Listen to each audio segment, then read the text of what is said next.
বাংলা, মানবতা সমাধান।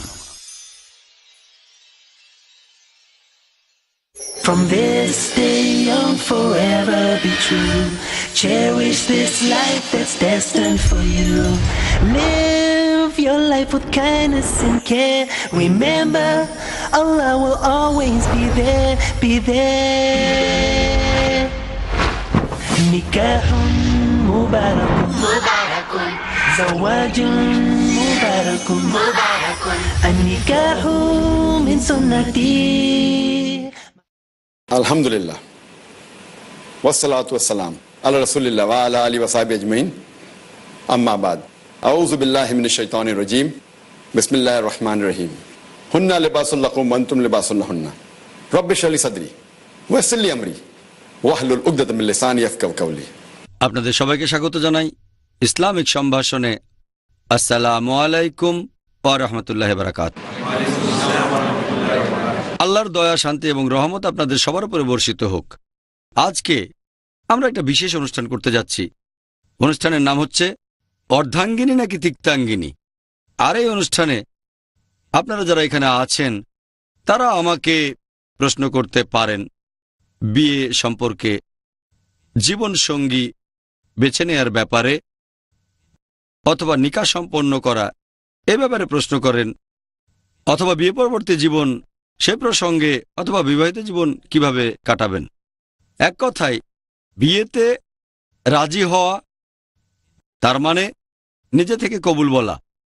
এর আগে যে প্রশ্নগুলো আসতে পারে সেগুলো, আর বিয়েতে রাজি হওয়ার পরে তার মানে কবুল বলার পরে যে প্রশ্নগুলো আসতে পারে সেগুলো, যাতে করে বিবাহিত দম্পতির জীবন কোরআন ও হাদিস অনুযায়ী হয়। এক কথায় আজকের এই প্রশ্নোত্তর পর্বে আমরা জানার চেষ্টা করব বিবাহিত জীবন কিভাবে সফল হতে পারে। এটা কি হবে ওয়েডলক নাকি প্যাডলক? বিয়ে যদি সফল হয় তাহলে ওয়েডলক, তা না হলে হবে প্যাডলক। বিয়ে নিয়ে কথা, তাই এই অনুষ্ঠানে পুরুষদের চেয়ে মহিলার সংখ্যা বেশি, প্রায় 50 জন মহিলা আর 10 জন পুরুষ। দুপক্ষই যেন সুবিচার পান সেজন্য মহিলারা 5-6টা প্রশ্ন করবেন, তারপর পুরুষদের একটা প্রশ্ন। আপনাদের প্রশ্ন হবে বিয়ে অথবা নিকাহ নিয়ে। ফিকা বা মাসাইল নিয়ে কোনো প্রশ্ন করবেন না, প্রশ্ন করবেন বিয়ে প্রসঙ্গে। বিয়ের আগে জীবনসঙ্গী বেছে নেয়া, বিয়ের পরে দাম্পত্য জীবন কিভাবে কাটাবেন এরকম প্রশ্ন। নারীর অধিকার বা পুরুষের অধিকার নিয়ে কোনো প্রশ্ন করবেন না, সেগুলো নিয়ে পরে অনুষ্ঠান করব। তাহলে আপনারা এখন আমাকে প্রশ্ন করতে পারেন বিয়ে বা নিকাহ প্রসঙ্গে, জীবনসঙ্গী বেছে নেয়া। হ্যাঁ, শুরু করতে পারেন। আসসালামু আলাইকুম। ওয়ালাইকুম আসসালাম রহমতুল্লাহ বারাকাতুহু। আমি জানতে চাচ্ছি যে ইসলাম ধর্মে বহু বিবাহের অনুমতি দেয়া হয়েছে কেন? বোন প্রশ্ন করলেন যে ইসলামে বহুবিবাহের অনুমতি আছে কেন। বহুবিবাহ সাধারণত 2 টাইপের। একজনের একাধিক জীবনসঙ্গী। যখন পুরুষের একাধিক স্ত্রী থাকে তাকে বলা হয় পলিজিনি, আর মহিলার একাধিক স্বামী থাকলে সেটাকে তখন বলা হয় পলিঅ্যান্ড্রি। ইসলামে পলিজিনির অনুমতি আছে, লিমিটেড পলিজিনি, একজন পুরুষের একাধিক স্ত্রী। অন্যদিকে পলিঅ্যান্ড্রি নিষিদ্ধ। উত্তর দেওয়ার আগে আমি একটা কথা বলি, কোরআন হলো একমাত্র ধর্মগ্রন্থ পুরো পৃথিবীর মধ্যে যেটা বলছে একটা বিয়ে করো। যদি অন্যান্য ধর্মগ্রন্থগুলো দেখেন, খ্রিস্টান ধর্ম, হিন্দুইজম, ইহুদি ধর্ম, যতগুলো খুশি বিয়ে করতে পারেন। যদি আপনারা পড়েন রামায়ণ, সেখানে রামচন্দ্রের বাবা রাজা দশরথ, তার স্ত্রী 3 জন। যদি মহাভারত পড়েন, শ্রীকৃষ্ণ, তার কতগুলো স্ত্রী ছিল? 4 জন, 10 জন, 100 জন, 1000 জন, 16,108 জন। কৃষ্ণের যদি 16,108 জন স্ত্রী থাকে তাহলে মুসলিমদের 4 জন থাকতে পারবে না কেন? এরপর যদি আপনারা বাইবেল পড়েন, ওল্ড টেস্টামেন্ট পড়েন, ইব্রাহিম, বাইবেল বলছে 3 জন স্ত্রী ছিল। সুলাইমানের 700 জন স্ত্রী। তাহলে বাইবেল অনুযায়ী, ইহুদি আর খ্রিস্টান ধর্ম অনুযায়ী একজন পুরুষ যতজন খুশি স্ত্রী রাখতে পারত। পরবর্তীতে একজন ইহুদি রাবাই, গারশম বেন জুদা, একটা আইন পাশ করেন 690 খ্রিস্টাব্দ থেকে 1060 খ্রিস্টাব্দের মধ্যে, যে ইহুদি পুরুষরা মাত্র একটা বিয়ে করবে। আর ইহুদিদের মধ্যে পুরুষদের এই বহুবিবাহ, এই নিয়মটা স্যাফরাডিক সম্প্রদায়ের মধ্যে ছিল, মানে যে ইহুদি সম্প্রদায় মুসলিম সমাজে বসবাস করত। এটা চলেছে 1950 সাল পর্যন্ত। এরপরে ইসরায়েলের প্রধান রাবাই তিনি একটা আইন পাশ করেন আর বলেন যে ইহুদি পুরুষরা মাত্র একজন মহিলাকে বিয়ে করবে। একইভাবে যদি বাইবেল পড়েন, কোনো খ্রিস্টান পুরুষ চাইলে যত খুশি বিয়ে করতে পারে। পরবর্তীতে চার্চ নিয়ম করে দেয় যে খ্রিস্টানরা মাত্র একটা বিয়ে করবে। একইভাবে হিন্দু ধর্মগ্রন্থ অনুযায়ী একজন হিন্দু যতগুলো খুশি বিয়ে করতে পারে। পরবর্তীতে ইন্ডিয়ান সরকার একটা আইন বানায়, হিন্দু স্পেশাল ম্যারেজ অ্যাক্ট 1954 সালে। সেখানে নিয়ম করে দেওয়া হয় একজন হিন্দু পুরুষ মাত্র একটা বিয়ে করবে। তবে হিন্দু ধর্মগ্রন্থ অনুযায়ী আপনি যত খুশি বিয়ে করতে পারেন। আর আপনারা যদি ইন্ডিয়ান সরকারের প্রকাশিত পরিসংখ্যান দেখেন, ইন্ডিয়ায় মহিলাদের অবস্থান 66 নম্বর পৃষ্ঠায়, সেখানে ইন্ডিয়ায় বহুবিবাহের একটা পার্সেন্টেজ দেওয়া হয়েছে। সময়টা 10 বছর, 1951 থেকে 1961 সাল পর্যন্ত। মুসলিমদের মধ্যে 4.31% পুরুষ বহুবিবাহ করেছে, আর হিন্দুরা 5.04%। তার মানে হিন্দুদের মধ্যে বহুবিবাহের প্রবণতাটা মুসলিমদের চেয়ে 0.75% বেশি। এবার আসুন দেখি পবিত্র কোরআন কি বলছে। পবিত্র কোরআনে সূরা নিসা 4 নম্বর অধ্যায় 3 নম্বর আয়াতে আছে, তোমার পছন্দের নারীকে বিয়ে করো 2, 3 বা 4 জনকে, তবে সুবিচার করতে না পারলে একজনকে। এখন এই কথাটা মাত্র একজনকে বিয়ে করো, এটা শুধুমাত্র পবিত্র কোরআনে আছে, অন্য কোনো গ্রন্থে নেই। আরেকটা কথা বলি, এই পলিজিনি যেখানে একজন পুরুষের একাধিক স্ত্রী থাকে, এটা ইসলাম ধর্মে বাধ্যতামূলক না, এটা মুবা অর্থাৎ ঐচ্ছিক। অনেকের একটা ভুল ধারণা আছে যে এটা বাধ্যতামূলক। এটা বাধ্যতামূলক না, বরং মুবা মানে ঐচ্ছিক। তবে যদি আপনি একাধিক বিয়ে করেন, কোরআন বলছে সুবিচার করতে হবে। সুবিচার করতে না পারলে একাধিক বিয়ে করবেন না। তাহলে কোনো পুরুষ একাধিক বিয়ে করবে, তার অন্যতম একটা কারণ হচ্ছে স্ত্রীদের প্রতি সুবিচার করতে হবে। আসুন এবার আমরা যুক্তিগুলো দেখি যে কোন কারণে ইসলাম পুরুষকে একাধিক বিয়ের অনুমতি দিয়েছে। বিজ্ঞান আমাদের বলে যে প্রাকৃতিকভাবে ছেলে আর মেয়ে শিশু মোটামুটি সমান অনুপাতে জন্মায়। তবে একজন ডাক্তার আপনাকে বলবেন যে মেয়ে শিশুরা ছেলে শিশুদের চেয়ে ভালোভাবে বিভিন্ন রকম রোগ জীবাণু প্রতিরোধ করতে পারে। মেয়ে শিশুর প্রতিরোধ ক্ষমতা বেশি। মেডিকেলি মেয়ে শিশুরা পুরুষের চেয়ে বেশি শক্তিশালী। তাহলে একেবারে শিশু বয়সেই, ছোটবেলায় মেয়ে শিশুদের তুলনায় ছেলে শিশু বেশি মারা যায়। তাহলে ছোটবেলাতেই দেখা যায় ছেলের চেয়ে মেয়ের সংখ্যা বেশি। তারপরে সময় বয়ে যায়, মানুষ মারা যায় ধূমপানের কারণে, মদপানের কারণে, অ্যাক্সিডেন্ট করে, যুদ্ধের সময়। এসব ক্ষেত্রে মহিলাদের তুলনায় পুরুষরাই বেশি মারা যায়। তাহলে আপনারা বুঝতে পারছেন যে বর্তমান পৃথিবীতে পুরুষের তুলনায় মহিলার সংখ্যা বেশি। শুধুমাত্র তৃতীয় বিশ্বের কিছু দেশে যেমন ইন্ডিয়ায় মহিলাদের সংখ্যাটা পুরুষের সংখ্যার তুলনায় কম। এটার অন্যতম একটা কারণ হচ্ছে ইন্ডিয়ায় মেয়ে শিশু আর ভ্রূণ হত্যা করা হয়। বিবিসির একটা রিপোর্ট অনুযায়ী, অনুষ্ঠানটার নাম ছিল অ্যাসাইনমেন্ট, টাইটেল ছিল লেট হার ডাই। একজন ব্রিটিশ রিপোর্টার, মহিলার নাম এমিলি বেকানান, তিনি এটা বলেছিলেন যে প্রত্যেক দিন 3000-এরও বেশি মহিলার গর্ভপাত ঘটানো হয় যখন তারা জানে যে সন্তানটা মেয়ে। যদি এই সংখ্যাটাকে 365 দিন দিয়ে গুণ করেন, তাহলে দেখবেন 10 লক্ষেরও বেশি মহিলার গর্ভপাত ঘটানো হয় ইন্ডিয়াতে প্রতি বছর যখন জানা যায় সন্তানটা মেয়ে। এই অশুভ রীতি বন্ধ হলে ইনশাল্লাহ এমনকি ইন্ডিয়াতেও মহিলাদের সংখ্যা পুরুষের চেয়ে বেশি হয়ে যাবে। তাহলে বুঝতে পারছেন যে বর্তমানে পৃথিবীতে তৃতীয় বিশ্বগুলো বাদে পুরুষের তুলনায় মহিলার সংখ্যা বেশি। শুধুমাত্র নিউ ইয়র্কে 10 লাখ মহিলা বেশি আছে পুরুষের চেয়ে। শুধুমাত্র আমেরিকাতে পুরুষের চেয়ে মহিলার সংখ্যা 78 লক্ষ বেশি। শুধুমাত্র জার্মানিতে পুরুষের চেয়ে মহিলা বেশি আছে 50 লক্ষ। শুধুমাত্র ইংল্যান্ডে 40 লক্ষ বেশি আছে। শুধুমাত্র রাশিয়াতে মহিলার সংখ্যা পুরুষের চেয়ে 90 লক্ষ বেশি। আর একমাত্র আল্লাহ ভালো জানেন পুরো পৃথিবীতে পুরুষের চেয়ে মহিলার সংখ্যা কতজন বেশি আছেন। যদি আমি সেই অমুসলিমের সাথে একমত হই যে প্রত্যেকে মাত্র একটা বিয়ে করবে, আর সবার একটা বিয়ে হয়ে গেছে, প্রত্যেক পুরুষ একজন করে মহিলাকে বিয়ে করেছে, আর ধরেন আপনার বোন অথবা আমার বোন তখন আমেরিকায় থাকে, সবার একটা বিয়ে হয়ে গেছে, প্রত্যেকেই তার একজন জীবনসঙ্গী পেয়ে গেছে, তারপর আমেরিকাতে 78 লক্ষ মহিলা থাকবে যাদের জন্য স্বামী খুঁজে পাওয়া যাবে না। এই 78 লক্ষ মহিলার জন্য তখন যে অপশনটা খোলা থাকবে যারা তাদের জীবনসঙ্গী খুঁজে পায়নি, সেটা হলো হয় তারা এমন পুরুষকে বিয়ে করবে যে অলরেডি বিবাহিত, অথবা হতে পারে জনগণের সম্পদ। জনগণের সম্পদ, এত কঠিন শব্দ, এর চেয়ে ভদ্রভাবে আর বলতে পারছি না আমি, এর চেয়ে ভালোবাসা আমার জানা নেই। সেজন্য আমি বলেছি হয় তারা এমন কাউকে বিয়ে করবে যে অলরেডি বিবাহিত অথবা জনগণের সম্পত্তি। আপনারা দেখবেন পশ্চিমা বিশ্বে, বিশেষ করে আমেরিকায়, গড়ে একজন লোক একজন জীবনসঙ্গীকে বিয়ে করে একসাথে থাকার আগে 8 জনের সাথে তার যৌন সম্পর্ক থাকে, এটা বিয়ের আগে। জরিপ এটাই বলছে। বিয়ের পরে কতজনের জরিপে বলা হয়নি গড়ে প্রত্যেকে 8 জন। চিন্তা করেন, আমেরিকায় রক্ষিতার ব্যাপারটা বেশ কমন, 2, 4, 10, 20, 1000 সমস্যা নেই। তবে একাধিক স্ত্রী আইনসম্মতভাবে তারা হজম করতে পারে না। আমি এটা মানি যে কোনো মহিলা, কোনো মেয়ে স্বাভাবিক পরিস্থিতিতে তাদের স্বামীকে শেয়ার করতে চাইবে না, এতে কোনো সন্দেহ নেই। তবে ইসলামিক শরিয়া বলছে যে বড় ক্ষতি ঠেকাতে ছোট ক্ষতি মেনে নেওয়াটা ভালো। তার মানে সে যদি ভালো মুসলিম মহিলা হয় যে পৃথিবীর এই পরিস্থিতি জানে, স্বামীকে শেয়ার করতে সে মাইন্ড করবে না, এতে করে অন্য মুসলিম বোনদের উপকার হবে। তাহলে এটাই হচ্ছে কারণ যেজন্য আল্লাহ সুবহানাহু ওয়া তাআলা আমাদের স্রষ্টা কিছু পুরুষকে একাধিক বিয়ের অনুমতি দিয়েছেন, তবে সর্বোচ্চ 4 জন। আশা করি উত্তরটা পেয়েছেন। হ্যাঁ ভাই। আসসালামু আলাইকুম। ওয়ালাইকুম আসসালাম ওয়া রাহমাতুল্লাহ। এই প্রশ্নটা আসলে আগের প্রশ্নের সাথে রিলেটেড। আলহামদুলিল্লাহ, উত্তরটা খুব সুন্দর দিয়েছেন। আর আপনি এভাবে মিডিয়ায় পুরুষের একাধিক বিয়েকে সমর্থন করছেন, তাই অনেক লোকজনই প্রশ্ন করে যে ডক্টর জাকির নায়েকের কেন একাধিক স্ত্রী নেই।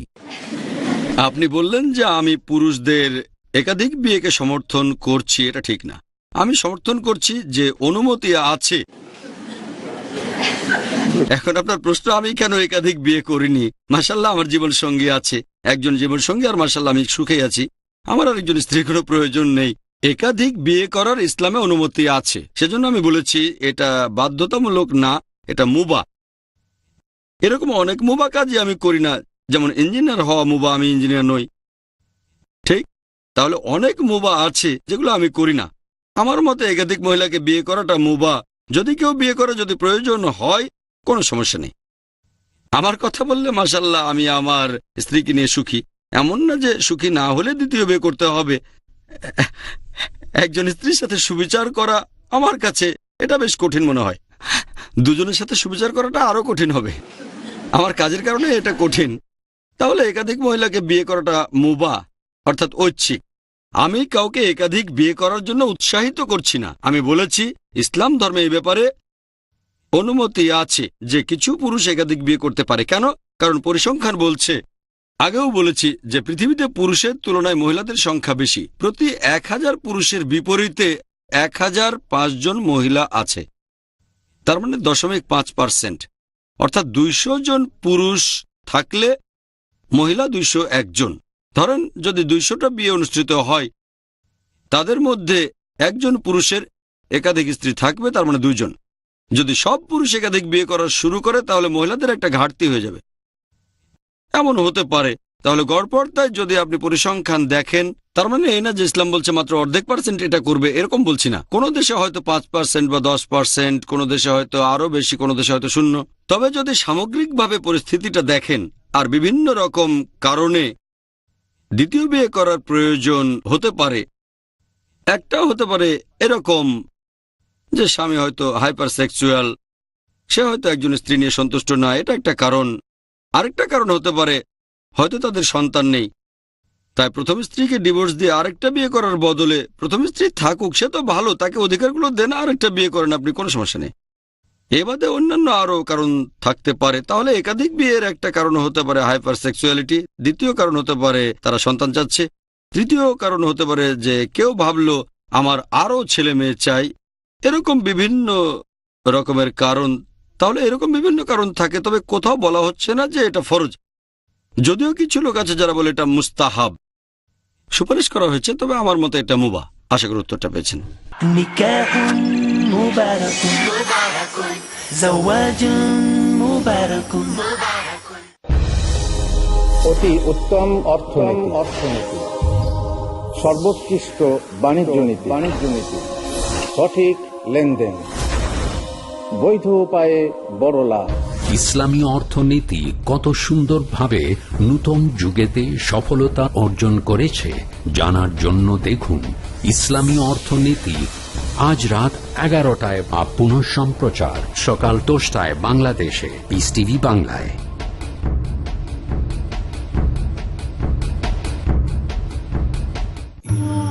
إنه من يشرك بالله فقد حرم الله عليه الجنة ومأواه النار। নিশ্চয়ই যে আল্লাহর সাথে শিরকে লিপ্ত হয় আল্লাহ তার জন্য জান্নাতকে হারাম করে দেন এবং জাহান্নাম অবধারিত করে দেন। শহীদুল্লাহ খান মাদানী। জান্নাতে যাওয়ার এবং জাহান্নাম হতে বাঁচার একটি মাত্র পথ, তাওহীদ। আল্লাহ সুবহানাহু ওয়া তাআলার তাওহীদ জানার জন্য দেখুন আমার ধারাবাহিক দার্স কিতাবুত তাওহীদ। দেখুন কিতাবুত তাওহীদ পরবর্তী অনুষ্ঠান পিস টিভি বাংলায়। نكاح مبارك زواج مبارك। হ্যাঁ বোন, আপনি বলেন। আসসালামু আলাইকুম ভাই। ওয়ালাইকুম আসসালাম রহমতুল্লাহ বারাকাতুহু। ভাই, আমি জানতে চাচ্ছিলাম ইসলাম ধর্মে ডিভোর্সের কি কি প্রকারভেদ আছে? বিয়ের ব্যাপারে বললাম না, ডিভোর্সে চলে এলাম। আমরা এখনো বিয়ের পদ্ধতি নিয়ে আলোচনা করিনি, তার আগে ডিভোর্স। এখন ডিভোর্সের কথা যদি বলতে হয়, ডিভোর্স অথবা তালাককে সাধারণত 5 ভাগে ভাগ করা যায়। 5টা ভাগ। একটা হচ্ছে স্বামী এবং স্ত্রী দুজনেই পারস্পরিক আলোচনার মাধ্যমে। দ্বিতীয়টা হচ্ছে একতরফাভাবে স্বামী যখন তালাক দিচ্ছে। তৃতীয়টা হচ্ছে যদি নিকাহনামায় এটার উল্লেখ করা থাকে, বিয়ের চুক্তিনামায়, যে স্ত্রীও ডিভোর্স দেওয়ার ক্ষমতা রাখে, তাহলে সেও এককভাবে ডিভোর্স দিতে পারে। এটাকে বলা হয় তালাকে তাফউইদ বা ইসমা, তবে নিকাহনামাতে উল্লেখ থাকতে হবে। চতুর্থটা হচ্ছে যদি নিকাহনামায় উল্লেখ করা না থাকে, আর যদি স্ত্রী স্বামীকে ছেড়ে আলাদা হয়ে যেতে চায়, হতে পারে ব্যক্তিগত কারণ, যুক্তিসঙ্গত কারণ বা অযৌক্তিক কারণ, হতে পারে স্বামীকে সে পছন্দ করছে না, সে তখন স্বামীকে অনুরোধ করবে কুলা দেওয়ার জন্য, ডিভোর্সের জন্য অনুরোধ। এটাকে বলা হয় কুলা। আর সর্বশেষ 5 নাম্বার, যদি স্বামী কুলা দিতে রাজি না হয় আর স্বামী তার সাথে খারাপ ব্যবহার করে অথবা স্ত্রীকে অধিকার না দেয়, তাহলে স্ত্রী কাজীর কাছে গিয়ে নিতে পারে নিকাহে ফাস্ক। নিকাহে ফাস্ক মানে বিয়ে বাতিল করে দেয়া। তাহলে এগুলোই হচ্ছে ডিভোর্স অথবা তালাকের 5টা প্রকারভেদ। কেউ শেষের দুটোকে এক করে দিয়ে বলে 4 প্রকার। তবে ইসলাম ধর্মে ডিভোর্স বা তালাক হতে পারে এরকম 5 প্রকারের। আশা করি উত্তরটা পেয়েছেন। হ্যাঁ বোন, আপনি বলুন। আসসালামু আলাইকুম ওয়া রাহমাতুল্লাহি ওয়া বারাকাতুহু। ওয়ালাইকুম আসসালাম ওয়া রাহমাতুল্লাহি ওয়া বারাকাতুহু। আমার প্রশ্নটা হলো, এনগেজমেন্টের পরে একটা ছেলে আর একটা মেয়ে কি রকম সম্পর্ক গড়ে তুলবে? সরি, কি গড়ে তুলবে? সম্পর্ক যাদের মধ্যে এনগেজমেন্ট হয়েছে, ছেলে আর মেয়ে, এনগেজমেন্টের পর তারা কি রকম সম্পর্ক গড়ে তুলবে? তারা কেমন ব্যবহার করবে, এই তো? হ্যাঁ হ্যাঁ, ঠিক বলেছেন। সম্পর্ক তো হ্যাঁ, এটা তো এনগেজমেন্টের পরে, ওটা বিয়ের পরে। বোন, আপনি প্রশ্ন করলেন যে আমি বুঝতে পেরেছি যে এনগেজমেন্ট হয়ে যাওয়ার পরে একটা ছেলে আর একটা মেয়ের কেমন ব্যবহার করা উচিত। তখনও তাদের বিয়ে হয়নি। সম্পর্ক শব্দটার অনেক অর্থ হতে পারে। কেমন ব্যবহার করবে, কতখানি শালীনতা বজায় রাখতে হবে ইত্যাদি। আসলে ইসলাম ধর্মে এনগেজমেন্ট বলে কিছু নেই। আমি আগামীকাল এনগেজড হচ্ছি, এনগেজড হতে যাচ্ছেন, এনগেজড হওয়ার জন্য এনগেজড। যখন হবু স্বামী স্ত্রীর মধ্যে কথাবার্তা হয়, তখন বাবা মা গুরুজনেরা যদি রাজি হয়, শেষ, এটাই এনগেজড, সেটা তো হয়ে গেছে। আমরা এনগেজমেন্ট করব 1 সপ্তাহ পরে, এটা এনগেজমেন্ট না, এনগেজ হওয়ার জন্য এনগেজড। এরকম বিভিন্ন কালচার দেখতে পাই। যখন ঠিক করলেন যে আপনি বিয়ে করতে যাচ্ছেন, ব্যাস আপনি এনগেজড। তাহলে যখন ঠিক করলেন যে বিয়ে করবেন, হ্যাঁ, বিয়ের দিন কয়েক সপ্তাহ পরে ঠিক করতে পারেন, কয়েক সপ্তাহ, কয়েক মাস পরে হোক, কোনো সমস্যা নেই। কিন্তু যদি বলেন আমরা এনগেজমেন্ট করব আর আংটি বদল করব অথবা অন্য অনুষ্ঠান, গায়ে হলুদ দেয়া, মেহেন্দি দেয়া, এরকম কোনো অনুষ্ঠান, এগুলো হচ্ছে কালচার।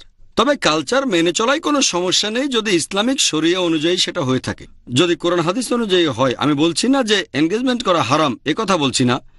এটা আমাদের কালচারের অংশ। কোরআন বলছে না এনগেজমেন্ট করো, হাদিসও বলছে না এনগেজমেন্ট করো। তাহলে এনগেজমেন্ট করতে পারেন, তবে এটা কোনো সুন্নতের অংশ না, এটা হচ্ছে মুবাহ। মেহেন্দি লাগাতে যান, গায়ে হলুদ দেবেন, সমস্যা নেই।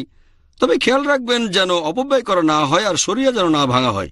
এবারে আপনার প্রশ্নতে আসি যে এনগেজমেন্ট হওয়ার পরে, বিয়ের ব্যাপারে সিদ্ধান্ত নেওয়ার পরে, হয়তো কয়েক মাস পরেই বিয়ে, এ সময় তারা কেমন ব্যবহার করবে, আপনার ব্যবহার হবু স্বামীর সাথে হবু স্ত্রীর সাথে সেটা কখনোই স্বামী স্ত্রীর মতো হবে না, এটা মনে রাখবেন। এটা পশ্চিমা কালচার যে এনগেজমেন্ট হয়ে গেল কোনো সমস্যা নেই, সবকিছু করতে পারবেন। এনগেজমেন্টের আগেও সবকিছু করতে পারবেন, এনগেজমেন্টের পরেও সবকিছু, আর বিয়ের পরে সবকিছু চলবে। এই হলো পশ্চিমা কালচার। তবে এখানে আপনাকে হিজাব পালন করতেই হবে। পবিত্র কোরআনের একটা আয়াত বলছে দৃষ্টি সংযত রাখতে। যখন কোনো মেয়েকে দেখব, সূরা নূর 24 নম্বর অধ্যায় 30 নম্বর আয়াত ও সূরা নূর 24 অধ্যায় 31 নম্বর আয়াতে পুরুষ এবং মহিলাদের দৃষ্টি সংযত রাখতে বলেছে। এটা শিথিল করা যায়, তবে শিথিল মানে যেহেতু এনগেজমেন্ট হয়েছে তাই একটু শিথিল করা যায়। শিথিল মানে পুরো স্বাধীনতা না, তারপরও হিজাব পালন করতে হবে। বলতে পারবেন না যে আমাদের তো এনগেজমেন্ট হয়ে গেছে, এখন আর হিজাব পরার আমার তেমন দরকার নেই, আমি স্কার্ফ না পরে চলে আসব। হিজাব পালন করতে হবে। না মাহরামের সামনে যেমন এখনো সে না মাহরাম। হ্যাঁ, প্রথম ইন্টারভিউয়ের সময় হবু স্বামী যদি বলে আপনি হিজাবটা একটু শিথিল করলে আপনাকে ভালো করে দেখতে পারবো, কিছুটা শিথিল করা যায়, কিন্তু অনেক শিথিল করা যাবে না। কিছু বিশেষজ্ঞ বলেন করা যাবে, কিছু বিশেষজ্ঞ বলেন এটা করা যাবে না। তবে এখানে যখন কথাবার্তা অনেক দূর এগিয়ে গেছে, ঠিক আছে, আমি আমার হবু স্ত্রীকে ভালো করে দেখতে চাই, ভালো হয় যদি স্কার্ফটা না থাকে। কিছু বিশেষজ্ঞ অনুমতি দেন, কিছু বিশেষজ্ঞ অনুমতি দেন না, এ ব্যাপারে মতভেদ রয়েছে। তবে তার মানে এই না যে পুরো হিজাব বাদ দিয়ে দেবেন। হ্যাঁ, স্কার্ফটা খুলতে পারেন, তবে সেটাও সবসময় না। এছাড়াও হিজাব পালন করতে হবে যেন সে না মাহরাম। যেসব ব্যাপারে কিছুটা শিথিলতা আনা যায়, যেমন তাকানো, সেটাও সামান্য কিছুটা। দ্বিতীয়টা, যদি আপনারা কখনো দেখা করেন, হয়তো আলোচনা করার জন্য দেখা করলেন, সেখানে যেন একজন মাহরাম থাকে। হয় হবু স্ত্রীর ভাই সেখানে থাকতে পারে, অথবা বাবা, অথবা চাচা, অথবা থাকতে পারে হবু স্বামীর বোন, তার মা অথবা খালা। এভাবে বলবেন না যে এনগেজমেন্ট হয়ে গেছে, চলো সিনেমা দেখে আসি। একেবারে পেছনের সিটে, পেছনের না, সামনে না, মাঝের সিটও না। তার সাথে পার্কেও যেতে পারবেন না, মোটেই না, দুজন মিলে যেতে পারবেন না, কারণ এখনো সে আপনার না মাহরাম। আপনি বাসায় মিটিংয়ের ব্যবস্থা করতে পারেন। বিয়ের সিদ্ধান্ত নেওয়া হয়ে গেলে মিটিং করেন, একবার, দুইবার, তিনবার, কোনো সমস্যা নেই। তবে বিনা কারণে বারবার মিটিং করবেন না।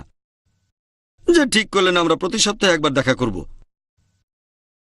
হয়তো তারা বিয়ে করবে আরো 6 মাস পরে, সপ্তাহে একবার মিটিং প্রত্যেক জুম্মায় বা বৃহস্পতিবারে। এটার কোনো মানে হয় না। এখানে আমি বলবো বিয়ে করেন, রাতে থাকলেন না, তারপর প্রতিদিন দেখা করেন, কোনো সমস্যা নেই। হয়তো বিয়ে করতে দেরি করছেন কারণ আপনার বাসা নেই। আমি আসলে নতুন একটা বাসায় উঠবো, সমস্যা নেই, বিয়ে করে ফেলেন, নিকা করেন। তারপরও মেয়ে থাকলো বাবা মার কাছে, ছেলে থাকলো বাবা মার কাছে, প্রতিদিন দেখা করেন, সমস্যা নেই। সে সময় হিজাবও শিথিল করতে পারেন। যদি প্রতিদিন দেখা করতে চান অবশ্যই দেখা করতে পারেন, এমন কোনো নিয়ম নেই যে কথা পাকা হওয়ার পর একবার, দুইবার, তিনবার দেখতে পারবেন। প্রয়োজন হলে অবশ্যই কথা বলবেন।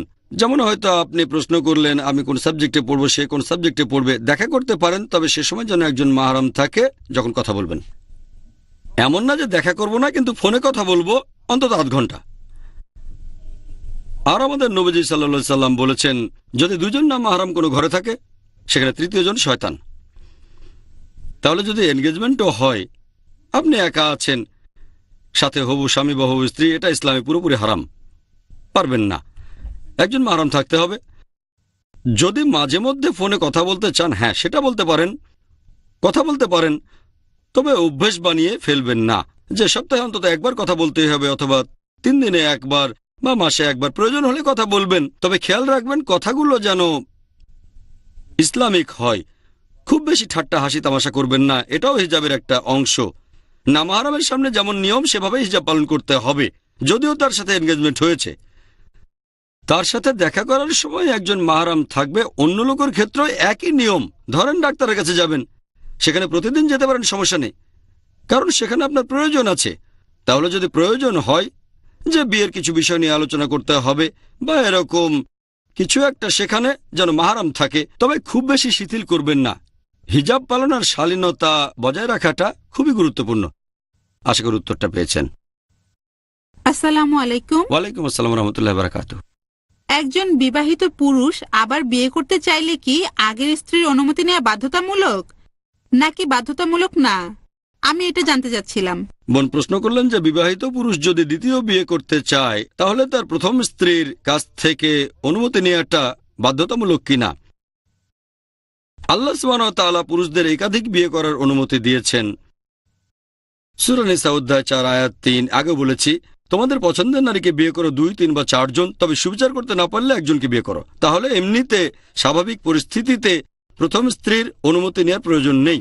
তবে নিকাহনামাতে যদি এটা উল্লেখ করা থাকে, যখন একটা ছেলে আর মেয়ে বিয়ে করতে যাচ্ছে, পুরুষ মহিলা বিয়ে করছে, তখন যদি নিকাহনামায় হবু স্ত্রী শর্ত জুড়ে দেয় যে আমি তোমাকে এই শর্তে বিয়ে করছি যে তুমি দ্বিতীয় কাউকে বিয়ে করতে পারবে না, এ ধরনের ক্ষেত্রে অনুমতি নেওয়াটা বাধ্যতামূলক। সাধারণভাবে এটার প্রয়োজন নেই, কিন্তু নিকাহনামায় উল্লেখ থাকলে অনুমতি নেওয়া ফরজ। তবে আমার মতে যদিও এটা বাধ্যতামূলক না, আমি বলবো করলে ভালো, বলা উচিত, ঠিক? তারপরও এটা ফরজ না। যদিও অনুমতি নেওয়াটা বাধ্যতামূলক না, আমি বলবো নিলে ভালো। এটা ফরজ না, তবে আমার মতে অন্ততপক্ষে প্রথম স্ত্রীকে দ্বিতীয় বিয়ের কথাটা অবশ্যই জানানো উচিত। দ্বিতীয় বিয়ে করলে সেটা গোপন রাখতে পারবেন না। কেন? যদি স্বামী গোপন রাখে তাহলে 2 স্ত্রীর সাথে সুবিচার করতে পারবে না। দ্বিতীয় স্ত্রীর কাছে এটা গোপন করবেন না, প্রথম স্ত্রীর কাছেও গোপন করা যাবে না। সবচেয়ে ভালো অনুমতি নেয়া। নিতে না পারলে সমস্যা নেই, অন্ততপক্ষে জানান। বিয়ের আগে না জানালেও অন্তত বিয়ের পরে জানান। কেন? যদি বিয়ের পরেও সেটা না জানান, ধরেন দ্বিতীয় স্ত্রীর কাছে কয়েকটা দিন কাটাতে যাচ্ছেন আর প্রথম স্ত্রীকে বলেন ব্যবসার কাজে বাইরে যাচ্ছি, মিথ্যে কথা, সুবিচার করতে পারবেন না। আপনাকে অনেক মিথ্যে বলতে হবে, সবসময় টেনশন। যদি আমার প্রথম স্ত্রী দ্বিতীয় স্ত্রীর ব্যাপারটা জেনে ফেলে, তখন এমন জায়গায় যাবেন যেটার কথা বন্ধু বান্ধবরাও কেউ জানে না, লুকিয়ে দেখা করবেন, এভাবে অনেক ঝামেলা তৈরি হবে। জানানোর সময় কিছুটা ঝামেলা হবে, টেম্পার ওঠানামা করবে, টেম্পারেচার ওঠানামা করতে থাকবে, কয়েকদিন কথাবার্তা বন্ধ, তারপর স্বাভাবিক হয়ে যাবে। তবে আমার মতে অনুমতি না নিলেও জানানোটা প্রয়োজন, এটা ফরজ। যদিও বেশিরভাগ বিশেষজ্ঞ এটাকে ফরজ বলেন না, তাহলে আমি কেন বলছি? কারণ কোরআন বলছে যদি একাধিক মহিলাকে বিয়ে করো তাদের প্রতি সুবিচার করতে হবে। এখন না জানিয়ে সুবিচার করবেন কিভাবে? তখন কি করবেন? একজনের সাথে অবিচার করবেন, এক জায়গায় বেশি সময় অন্যদিকে কম, একজনের দিকে বেশি মনোযোগ দিবেন যে চেঁচামেচি বেশি করবে। যদি দ্বিতীয় স্ত্রী বলে না তোমাকে 5 দিন সময় দিতে হবে, তখন প্রথম স্ত্রীকে বলবেন আমি ব্যবসার কাজে 5 দিন বাইরে থাকব। এমন হলে স্বামী স্ত্রীর মধ্যে পারস্পরিক বিশ্বাসটা অনেক কমে যাবে। সেজন্য আমার মতটা হলো অন্ততপক্ষে জানান আর তাকে কারণটা বলেন। একজন ভালো মুসলিমা এই ব্যাপারটাতে মাইন্ড করবে না যে স্বামী দ্বিতীয় বিয়ে করেছে। অবশ্যই এখানে একটা যুক্তিসঙ্গত কারণ থাকতে হবে, অথবা হয়তো স্ত্রী ঠিকমতো দায়িত্ব পালন করতে পারেনি, অথবা স্ত্রী হয়তো ভালো ছিল কিন্তু স্বামীটা ছিল না ভালো, হয়তো সে স্বামীকে দাওয়া দেয়নি অথবা স্বামীকে ইসলাহ দেয়নি, সে যাই হোক। তবে অনুমতি না নিলেও আমার মতে সেটা জানানো উচিত। আশা করি উত্তরটা পেয়েছেন। অনুষ্ঠান এখানেই শেষ করছি আর আল্লাহর কাছে দোয়া করছি তিনি যেন পথনির্দেশ দেন যাতে করে কোরআন এবং সুন্নাহর কাছাকাছি আমরা থাকতে পারি। ওয়া আখির দাওয়ানা আলহামদুলিল্লাহি রাব্বিল আলামিন। Stay young, forever be true. Cherish this life that's destined for you. Live your life with kindness and care. Remember, Allah will always be there, be there. Nikahun mubarakun, mubarakun. Zawajun mubarakun, mubarakun. An-nikahu min sunnati. ما قال النبي هو الصحيح.